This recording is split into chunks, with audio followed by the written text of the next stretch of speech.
Herkese merhaba. Gelin bugün birlikte dünyanın en ünlü trajedisinin o buz gibi başlangıcına gidelim. Yer, Danimarka'daki Elsinore Şatosu'nun tekinsiz surları. Saat gece yarısı, hava ayaz ama surlarda nöbet tutan askerlerin iliklerinde hissettiği tek şey soğuk değil, aynı zamanda adını koyamadıkları tuhaf bir dehşet. Ve Shakespeare o devasa oyuna işte bu basit ama kemiklere işleyen soruyla başlıyor. Kim var orada? Bu üç kelime anında bir belirsizlik ve şüphe ortamı yaratıyor değil mi? Çünkü Elsinore Kalesi'nin surlarında fısıldaşan o nöbetçiler aslında çok daha büyük bir soruyu soruyorlar. Bu krallıkta kime güvenilir, kim dost, kim düşman? Peki bu gerilimin, bu korkunun kaynağı ne? İşte oyunun en başında karşımıza çıkan durum bu. Kılıç üstündeki krallık. Çünkü Danimarka'da en tepeden başlayıp her yere yayılan çürümüş bir şeyler var. Şöyle bir bakalım Elsinore'daki duruma. Tablo gerçekten vahim. Birincisi, kral aniden ölmüş ama ortada doğru düzgün bir yas yok. Çünkü karısı, kraliçe Gertrud, kocasının cenazesi daha soğumadan kardeşi Claudius'la evlenivermiş. Bu akıl almaz hızdaki evlilik bütün sarayı çalkalarken Prens Hamlet kederiyle tek başına kalmış. Bütün bunlar yetmezmiş gibi bir yandan Norveç'le savaş kapıda, bir yandan da geceleri surlarda babasına benzeyen bir hayalet görülüyor. Yani krallığın üzerinde kara bulutlar değil, resmen bir fırtına var. Hamlet'in ruh halini anlamak için onun gözünden dünyaya bakmak lazım. Annesinin bu evliliği onun için sadece bir ihanet değil, bütün dünyanın ahlaki düzeninin çöküşü demek. Onun gözünde dünya artık yabani otların bürüdüğü, iğrenç şeylerin kol gezdiği, bakımsız, çürümüş bir bahçe gibi. Yani bu sadece kişisel bir acı değil, insanlığa dair derin bir hayal kırıklığı. İşte tam bu noktada, kederli bir aile dramı gibi başlayan hikaye, bir anda yön değiştirip tüyler ürpertici bir hayalet hikayesine ve kanlı bir intikam trajedisine dönüşüyor. Çünkü Hamlet, babasının hayaletiyle yüzleştiğinde sadece korkunç bir sır öğrenmekle kalmıyor, aynı zamanda omuzlarına dünyadaki en ağır yüklerden birini alıyor. Hayaletin mesajı çok net, çok acımasız. Alçakça, canavarca öldürülmesinin öcünü al. İşte bu emirle birlikte Hamlet'in kederi artık pasif bir duygudan çıkıp aktif bir göreve dönüşüyor. İntikam. Oyunun geri dönülmez noktası tam olarak burası. Peki hayalet ne anlatıyor? Anlattıkları gerçekten kan dondurucu. Bütün krallığın bildiği resmi hikaye ne? Kral bahçesinde uyurken onu bir yılan sokmuş. Ama gerçek çok daha karanlık. Babası uyurken öz kardeşi yani amcası Claudius kulağına Hemenon denen korkunç bir zehir dökerek onu öldürmüş. Ve hayalet o unutulmaz cümleyi kuruyor. Babanın canına kıyan yılan onun tacını giyiyor şimdi. Bu sadece bir cinayet değil, bu bir kardeş katli. Bu en kutsal güvene ihanet.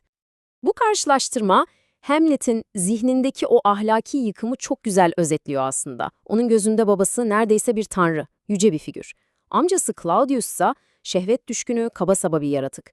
Dolayısıyla bu evlilik Hamlet için sadece annesinin kişisel bir hatası değil, adeta ilahi düzenin bozulması, kutsal olanın alçak olan tarafından kirletilmesi demek. Ve hayaletin o son yakarışı, "Unutma beni", Hamlet'in kaderini adeta mühürlüyor. O artık sadece yas tutan bir prens değil. O artık bir intikam yemini etmiş, geri dönüşü olmayan bir yola girmiş biri. Hamlet bu yemini ne kadar ciddiye alıyor biliyor musunuz? Aklının kara tahtasından bütün o önemsiz anıları, okuduğu kitapları, gençliğe dair ne varsa hepsini sileceğine ve oraya sadece babasının emrini yani intikamı yazacağına yemin ediyor. O andan itibaren Hamlet'in zihni tek bir amaca kilitlenmiş bir silaha dönüşüyor. Ama sahne daha da tuhaflaşıyor, daha da gerçeküstü bir hal alıyor. Hamlet, bu korkunç gerçeği öğrendikten sonra arkadaşlarını buluyor ve onlara gördükleri hakkında sonsuza dek susmaları için kılıcının üzerine yemin ettiriyor. Ve tam o sırada yerin altından, adeta mezardan gelen bir ses duyuluyor. Babasının hayaleti, "Yemin edin" diye kükrüyor. Bu an o kadar tekinsiz ki Hamlet'in artık sadece yaşayanların dünyasında değil, yaşayanlarla ölüler arasında sıkışıp kaldığını anlıyoruz. Peki, bu kadar tehlikeli bir sırla nasıl yaşanır? Bir kralı öldürmekle nasıl suçlarsınız? İşte burada Hamlet'in dahice ama bir o kadar da tehlikeli planı devreye giriyor. Delilik maskesi.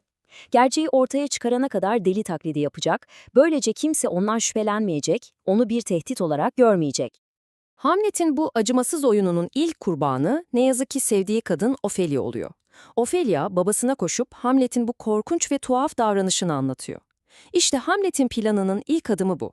Bu rahatsız edici davranış sarayda onun delirdiğine dair ilk ve en güçlü kanıt olarak kulaktan kulağa yayılacak. Planı maalesef bir kadının kalbini kırarak işlemeye başlıyor.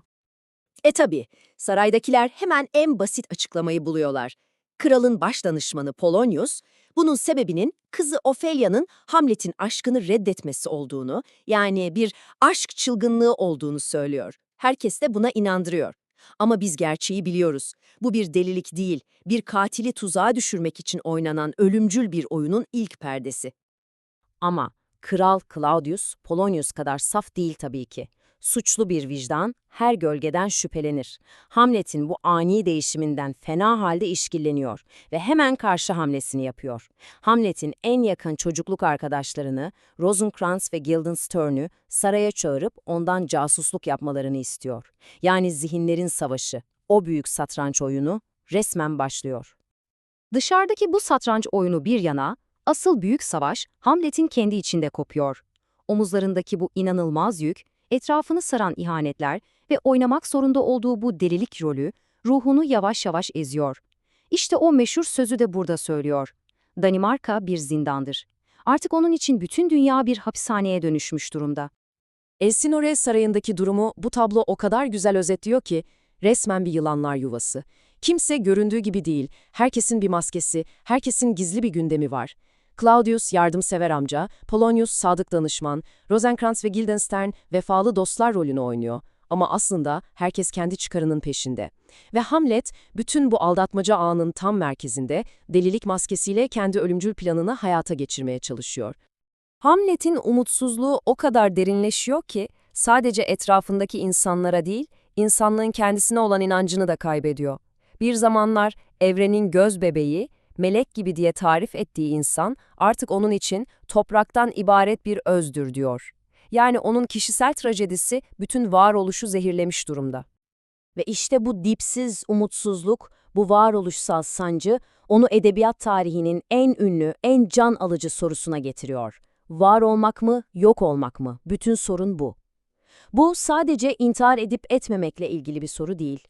Bu, böylesine yozlaşmış, adaletsiz ve acı dolu bir dünyada nefes almaya devam etmenin bir anlamı var mı, yok mu diye soran felsefi bir çığlık. Ve biz de sizi Hamlet'in karşı karşıya olduğu o devasa, o imkansız ikilemle baş başa bırakıyoruz. Bir düşünün, katil ülkedeki en güçlü adamken, hatta annenizin yeni kocasıyken bir cinayeti nasıl kanıtlarsınız? İntikamını nasıl alırsınız? Etrafınız yalanlarla çevriliyken, kendi aklınız bile sizi oyunlar oynarken adalet nasıl bulunur? İşte Hamlet'in çözmesi gereken düğüm de tam olarak bu.